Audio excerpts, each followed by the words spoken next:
guys, welcome back to my channel. My name is Jackie. For those of you that are new here, thank you so much for stopping by and I hope you stick around. Today's video is a very relaxed video. I am playing makeup and I am just talking to you guys about mental health and my own struggles with anxiety and depression. I had decided that I needed to sit down today and play with makeup. It's very therapeutic for me. It's a place where I can be creative, but also like I can process my thoughts. And I thought, because this is Mental Health Awareness Month, that I would turn on the camera and process with you guys while I played with my makeup.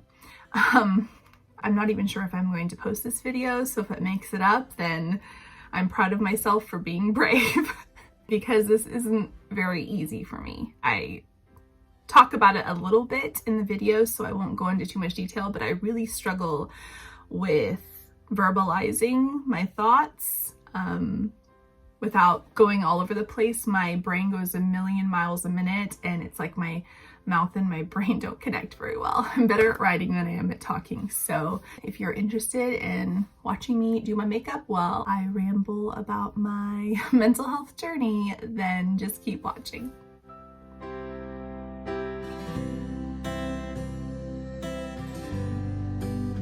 So I just decided to sit down and play with makeup. I was feeling kind of blue today, and makeup is one of those things that's really therapeutic for me, just to have space to sit and think and process and play with makeup without interruption. And I thought I would press record and talk to you guys while I'm doing it, because that can also be really therapeutic. And my hope is that maybe me talking about how I'm feeling and my own struggles might help some of you guys feel a little less alone. I struggle with anxiety and depression. I was officially diagnosed with anxiety and depression, let me think, about 5.5 years ago almost. It was about six months or so after my son, my third kiddo, was born.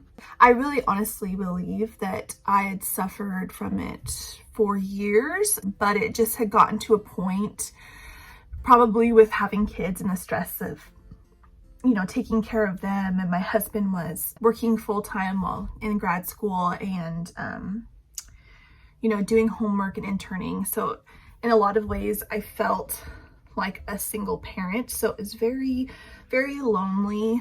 My hair is in the way. And also, postpartum hormones and all of that fun stuff that comes with, recently having a baby. I think that altogether just got me to a point where it was unbearable. And my husband came home from work to me curled up in a ball on the floor while the kids were all crying and confused. And I literally just felt like I was going to die, and I didn't want to do anything. I think I was still in denial at that point, but my husband kind of dragged me to the doctor, and I was evaluated and I was put on meds, and that was kind of the start of this journey for me in trying to manage it. And I want to say heal from it, and because I hope to someday never need meds again, and to just be able to be in a place of not feeling chronically anxious all the time. But right now I think my focus is more on just managing it and getting to a place where it's not consuming me completely. And that's required a lot of different doctors, a lot of different medications, a lot of different supplements, a lot of different diets. And currently, for the first time ever, I'm seeing a therapist, which is crazy since I've been dealing with this for so long that I'd never seen a therapist. But I just always made up excuses for why I just couldn't validate spending the money or the time. But part of this journey for me has been really learning how to prioritize myself, not because I think I'm the most important thing, but because I know that my kids and my husband deserve a healthy mom and a healthy wife. And when I'm not healthy and I'm unhappy, they really struggle as well. So when I look at it that way, it just makes me so much more motivated to want to take care of myself and to figure out how to just be happier and healthier. Because this is Mental Health Awareness Month, I've really honestly been thinking a lot about, you know, how far we've come as a society with how we approach the topic of anxiety and depression and any mental health issues.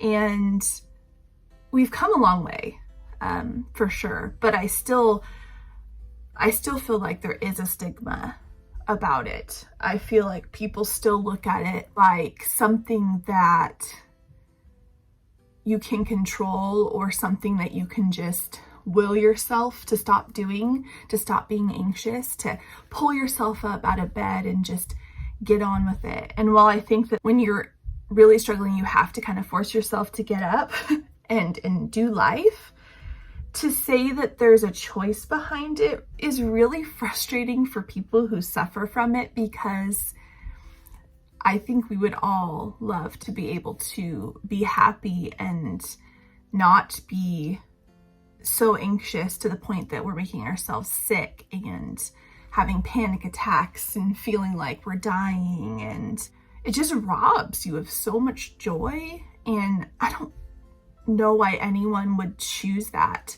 It's frustrating to hear that kind of talk, I guess, about mental health from people who don't understand it.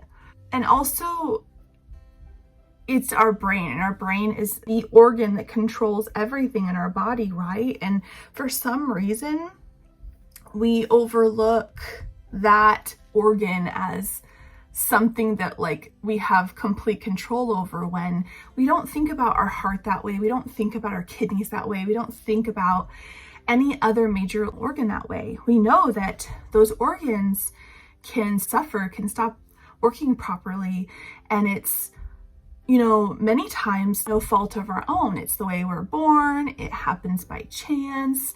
An accident happens. Who knows? But nobody looks at those things and says, you just need to pull yourself up by your bootstraps and make your heart work properly. Don't take medication because, you know, you are just not praying hard enough, or you're just not trying hard enough. You know, no one would say that to someone who has heart disease or chronic kidney disease, or who has any other kind of major medical condition that requires treatment and checkups and medication and a team of doctors figuring out how to cure it, and or if it's incurable, finding out a way to manage it, to help relieve you from the symptoms, you know? And so I get frustrated when people look at the brain like it's something different. For people who suffer from these mental health issues, their brains aren't working properly. And so they need help. They need doctors. They need therapists. They might need medication. There are so many different ways that you can approach it, but the reality is it's not something that you can just will yourself out of. And I think anyone who's struggled from it would tell you that they have tried. It makes me so sad to know that, because I was in that place for a long time, just feeling a lot of shame and isolation and feeling like I was doing something wrong, or I just wasn't trying hard enough. And it was so bad. It got me to a point of basically withering up into a ball and dying on the floor, and having to have my husband like drag me to the doctor because I could not function. And it shouldn't take us getting to that point to be able to feel like we are worthy, or that getting help is valid. I just hope that we continue to like lift the stigma, and we continue to bring awareness to mental health issues and support those around us that are struggling, and check in with our friends and our family members that we know are struggling, and be a safe place for them. Let them know that you believe them and you know that they're having a hard time. And if you know someone that's struggling to take care of themselves or struggling to get help, like, be that person that helps drag them to the doctor if necessary. I think another misconception is that if you have a good life, if you have, you know, a lot of money or an amazing family, or, you know, everything looking in from the outside looks really good, that you shouldn't be depressed. But the reality is, because it's not something that's necessarily situational for a lot of people, it doesn't matter how good life is. It doesn't matter how much you have or how many goals you've achieved. There have been so many times when I've been really low and I couldn't pinpoint why. I was just in a really depressive state, and I was like, why am I so depressed? Life is good. I've got this beautiful family. You know, we have this beautiful home. I'm married to an amazing man. We've got a great supportive family. Why am I depressed? These are all the things I've dreamed about. There is no rhyme or reason to it. It doesn't make sense because it's not rational and it's not something that can be controlled. And so all that blabbering to say, like, I just wish more people would educate themselves more on that, talk to the people they know that are struggling, and really get their perspective, because it's really hard. If you suffer from anxiety or depression or any other mental health issue, I just wanted you, if you're watching this, to know that you are not alone and that I see you. And I hope that you know and believe that you are worthy of getting the help that you need. You are worthy of feeling good and being happy, and it's not your fault. And I'm so sorry that you are having to go through it as well. I think one of the most harmful things for me, if I'm being quite frank, is, you know, I grew up in a really conservative Christian environment, and I'm still a Christian. I still love my church, and that hasn't changed at all. But the church I grew up in was much more conservative, much more traditional, I guess.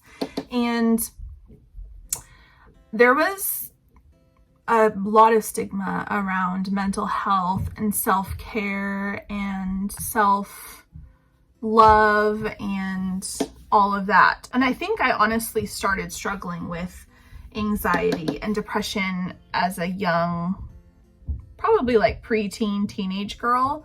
When I think about how I was feeling that way, and then I was, you know, going to church and hearing things about how, like, if you focus on yourself, you know, that's selfish and you just need to give it to God and pray more. And, you know, I had Jesus and that should be enough. While as a believer, I know that to be true, like Jesus is enough. I think that kind of language keeps people from seeking the help that they need, because in their minds, the only way that God heals is through divine instant intervention, or, you know, like you pray and you're healed and that's the end. And as a Christian, I believe that that can happen, but I don't believe that's the only way that God heals. I believe that God heals through so many different avenues, and prayer is one of them. But I also believe medicine and therapy and food and all of those things are ways that God heals too. If I'm a believer and I truly believe God created this earth and all of the people in it, then I also believe that he created the intelligent minds that have developed the medicines and the remedies and the doctors that perform procedures to help heal people and cure people. And he heals through that as well. So there should be no shame if you are suffering to go get help. that was one of, I think, the reasons why I took so long to actually get the help I needed, because I carried that shame with me for years and years and years. I struggle. Like, I have my days like today where I just feel blue. I know that it's temporary and that I have a lot more good days than bad days. There was a point where every single day was bad. And I think over this last year, a lot of people that maybe have never struggled with anxiety and or depression have experienced it because of the pandemic and all of the just craziness that it came with that. None of us are equipped to know how to navigate this kind of situation and for the length of time that we've had to navigate through it. So I hope that we just all give ourselves a little grace and know that it's okay to not be okay. It's okay to admit that you are struggling, and it's okay to have bad days, and it will get better. One of the things that I often do when I'm feeling low is I will, journal or write or do something where I can like put my feelings on paper, or sometimes like I'll type them into the notes on my phone. I have a much easier time processing that way. It's almost like my brain and my mouth don't connect super well. So when I'm trying to verbalize how I'm feeling or what I'm thinking, it's really hard for me to come up with the right words to say. But for some reason, you give me a pen and a paper and I can just lay it all out really easily. And I think that's partly my anxiety too. I have social anxiety. I have issues with worrying about the things that I say and if they're going to sound stupid and if, people are going to judge me and I'm making any sense. And I tend to think so fast that my mouth can't keep up. And so I just feel like sometimes I'm just vomiting out random things that don't make sense. I hope at the end of this, there's some kind of flow and that it makes sense and I'm not just blabbering and wasting your time. Anyway, that's the reason why I decided to, turn on the camera today while I was talking, because I'm like, if I'm going to sit here and I'm going to be sitting and processing while I'm doing my makeup, and because it's Mental Health Awareness Month and I do have this, platform, no matter how small it is, like I obviously have a smaller channel. I know that people watch my videos, and even if one person watches my video and feels less alone, then this was worth the discomfort for me. I just don't want anyone to feel like they have nobody that understands what they're going through. That is such a horrible, lonely feeling. And it's scary. And just having someone that you can relate to, that doesn't judge you, that validates how you're feeling, can make a world of difference. If you're watching this and that's you, I hope that this just helps you feel like you have someone in your corner. Feel free to DM me if you need someone to talk to. I would be happy to respond to you and be there for you if you need it. So that's really the whole purpose of this. I think one of the things that really gets me in a bad headspace with my anxiety is just feeling like I'm not measuring up. And usually that comes from a place of comparing myself to others. And while there's so many awesome things about this age of, social media and being able to connect with anyone, anywhere in the world, and to have the ability to, share your talents with other people and to express yourself in fun and unique ways, it can also be incredibly toxic and really deceiving, honestly. People can make their lives look really good on social media, and I think we're all pretty guilty of it to an extent. I mean, we all want to share the good stuff, right? I try to occasionally share the hard stuff, but most of the time, like if I'm posting stuff about my family and my kids, I want to share the good, happy memories, because those are the things I want to remember the most, right? Those are the things that help get me through the day. But I think we just all have to remind ourselves that social media, you know, Instagram and TikTok and Snapchat and Facebook, they're all like highlight reels. That's not real everyday life. It's not the nitty-gritty hard stuff that most people post about.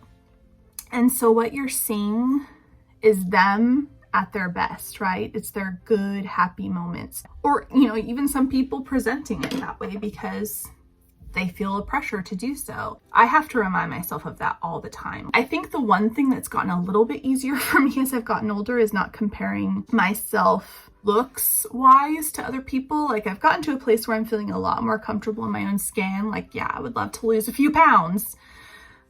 A few as in like 15, 20 pounds. But, you know, I'm not super insecure about it like I used to be. I still have growth to do, of course, but I feel like I'm in a place now where it's a lot easier for me to just love my body and appreciate all that it does for me.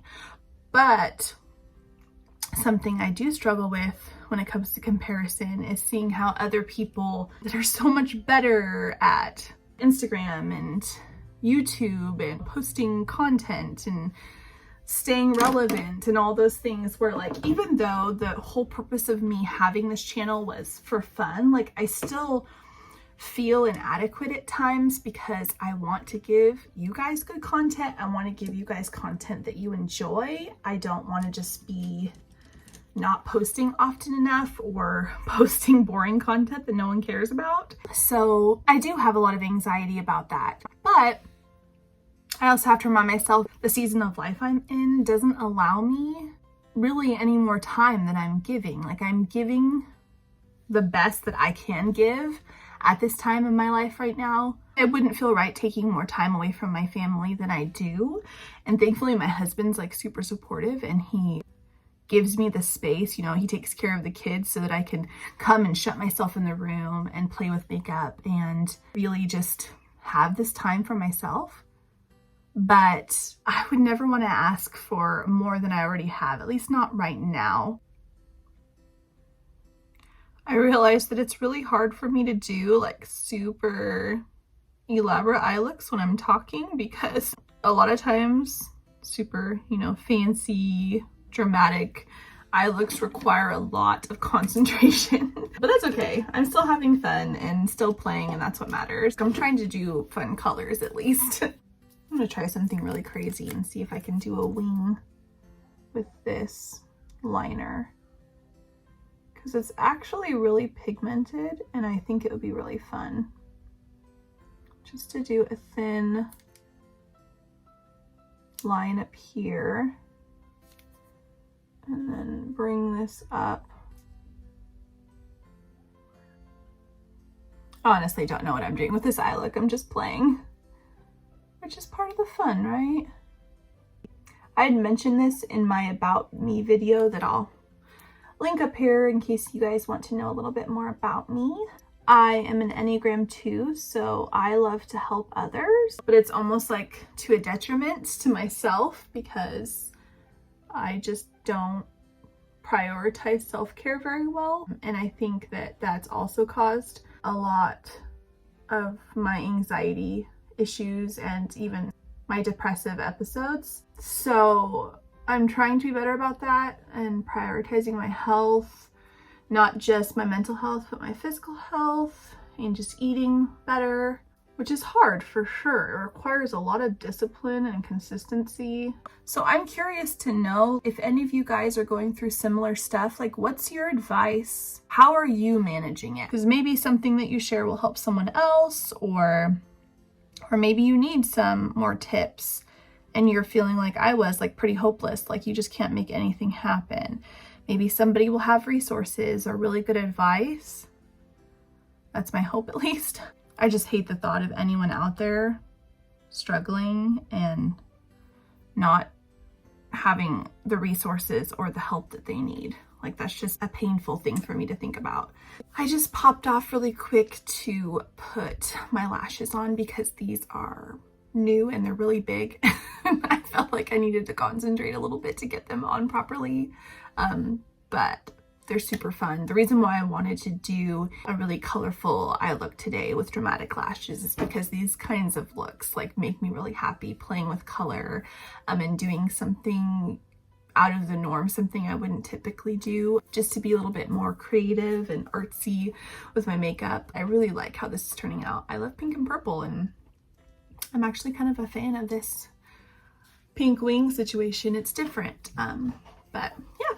One of the things that has really stuck with me well into adulthood is, you know, kind of the repercussions of trauma that I'm still trying to work through as an adult that I endured as a child, and that's made me incredibly insecure in a lot of ways.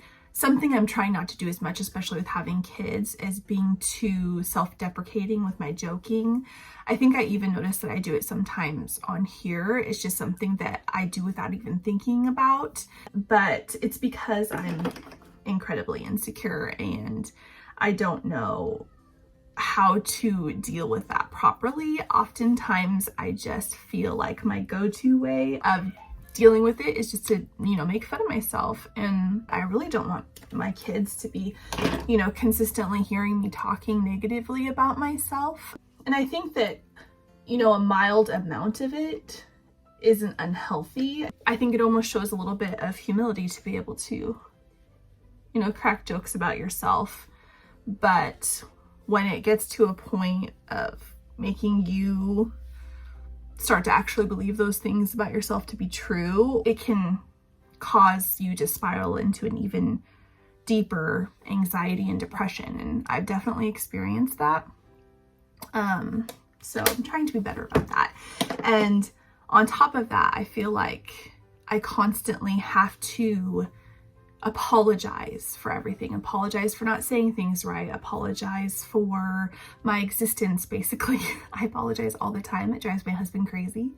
I say sorry, and then I say sorry for being sorry. It's really ridiculous, kind of comical, but also like really sad, because why did I ever get to a place of feeling like I always had to apologize about things that don't require an apology? But for some reason I feel like, I don't know why I feel like I have to apologize to feel worthy to take up space in this world, but I do often. And I'm sure some of that comes from the trauma I experienced as a child and other things that I haven't dealt with. One of my biggest struggles is that and for a long time I didn't even realize that I did this, but I downplay the things that I've experienced, that I've gone through, or that I am going through. I will say, yeah, this is hard, but so-and-so has it so much harder, or it could be worse, or, you know, something along those lines. And what I didn't realize was that doing that just caused me to kind of close off even more and feel like I couldn't share how I was feeling. I hope that it resonates with some of you and it encourages some of you and gives some of you who are feeling lonely hope and just a sense of feeling like you aren't alone, that someone understands what you're going through. And just know that I truly do care. I wouldn't post this video if I didn't, because it's incredibly uncomfortable for me to talk about things that are really vulnerable and emotional. But knowing that even if one person feels less alone, that makes the discomfort worth it for me. I try to remind myself that I don't know what someone's going through, and giving them the benefit of the doubt is the least I can do, because I would hope that people would do the same for me if I was, you know, at my worst, because it's not necessarily visible to someone on the outside looking at you, you know? I want to be more aware of that myself and give people grace to have bad days, to struggle. Choosing kindness and compassion requires a lot less energy than being bitter and rude. And if they're gonna be better off for it and I will be better off for it, why would I not choose that?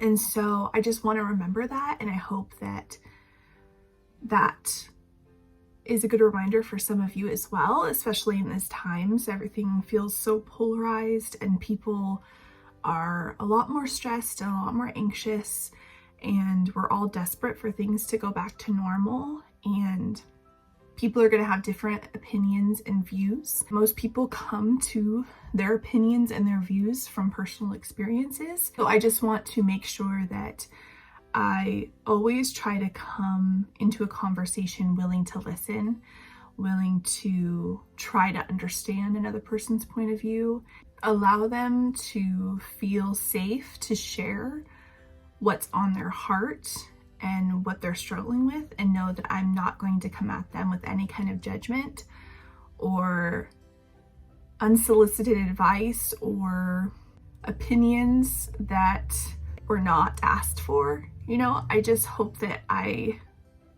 really am slow to speak, because I know how that is. I know how it is to feel like everything is too much and you don't know how to process it, you don't know how to verbalize it, and you're kind of just dumping words, and you really just want someone there to listen while you process and not try to tell you what to do or how you should be doing things different or better, or how you need to change. You just want someone to be there to listen, to be a shoulder to cry on, and to say like, I'm here, I love you, I got you. And that's enough, really. Most of you I don't know personally that watch my channel, but I do love you and I do care about you, and I want everyone to get the help they need, and I don't want anyone to feel alone and isolated. And so like I said earlier, if you are feeling alone, if you feel like you have no one to talk to, please DM me. You can do that here or on Instagram. I have all my social media linked down below, and I will reply to you if you need someone to talk to. I'm very blessed with an incredible support system, and so it's the least I can do. It's actually an honor to be able to be that person for someone if they need it. I hope you guys, it's weird to say I hope you guys enjoyed this video. It feels kind of somber, but therapeutic, hopefully. I know it was for me, just to be able to get my thoughts out. I enjoyed sitting here and playing with makeup and processing with you guys, and I hope that it was somewhat therapeutic for you guys as well. Take care of yourselves, get the help you need, know you are worthy, and that I love you. Bye.